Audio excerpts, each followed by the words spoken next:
on, guys? Welcome back. Chris here at Cullowalla South Farm. Well, as you can see, we're boiling again.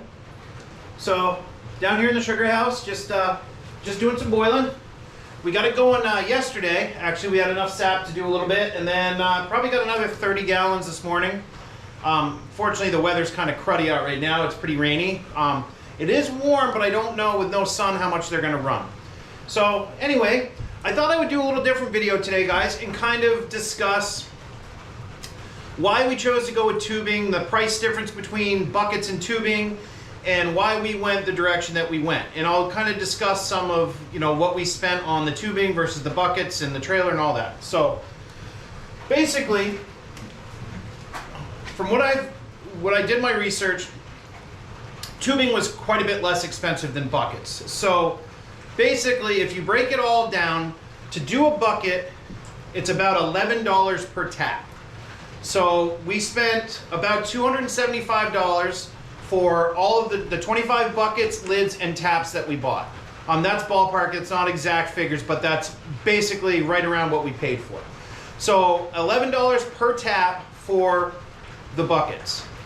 For the pipeline, we went through basically 3 full rolls of tubing at $50 each.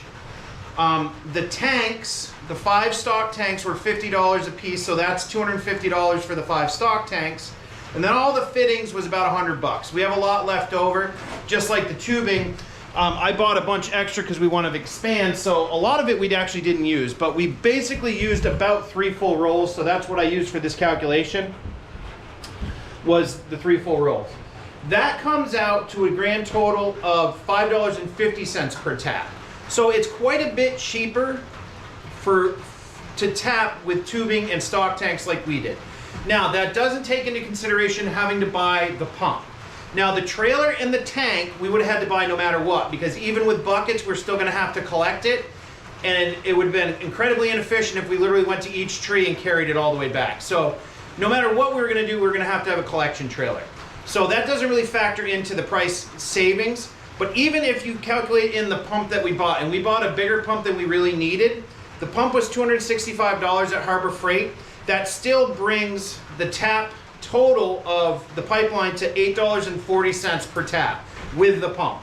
So it is significantly cheaper to use pipeline to tap your trees. It would be even better if, we could have used less tanks, but that, with the way our trail system worked, that just wasn't gonna work. We would have had to have several taps running across trails, and I really didn't want to do that. I didn't want to hamper our ability to move about the woods. So that's kind of the overall cost comparison between doing buckets versus taps. Now, it may have been a little bit cheaper if I had gone and bought, say, 5-gallon buckets and lids from like Tractor Supply, and then used some tubing lines and taps and done it that way. But the 5-gallon buckets and lids, from what I saw, were fairly expensive. They're actually more expensive than buying the actual sap buckets that I bought. So I don't think you really would have had much savings there. It would have been around the same price. The other thing we found with pipeline is the time savings. You really save time. I mean, I can collect 20 trees in 5 minutes, where doing 25 trees by buckets takes me about 20 minutes. So the time savings of having the pipeline is immense. And that's, if we were trying to do all buckets, it would take 5 times, because the buckets that we have are set in easy to get locations. So if we were to actually use buckets on all of our sugar bush, our collection time would be several hours, because you're trudging out through various pipelines, up the hills, all that. So having the pipeline is also a tremendous time saver, as well as being cheaper in the long run.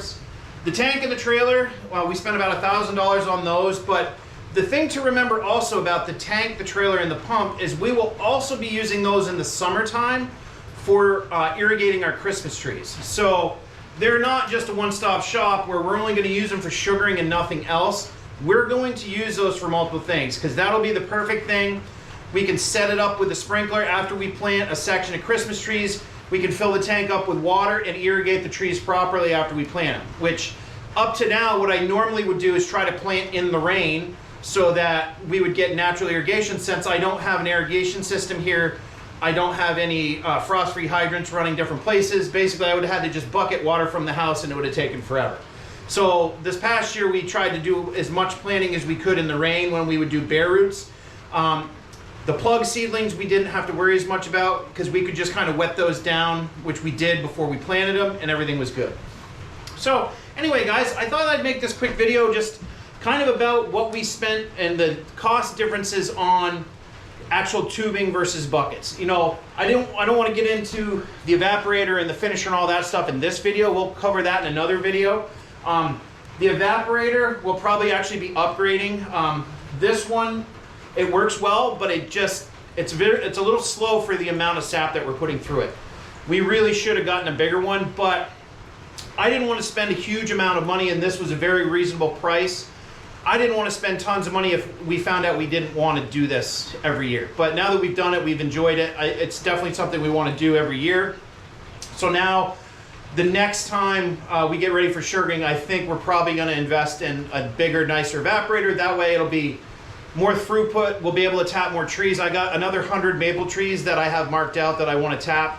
So we could easily get what we're doing here around the farm up to about 300 taps next year. So that's kind of where we're at, guys. But anyway, I just thought I'd make this quick one on the price difference between buckets versus pipeline. So like I like to say, guys, if you enjoyed this video, please hit the like button, subscribe, and leave us a comment. Tell us what you think. And just remember, it'll be all right.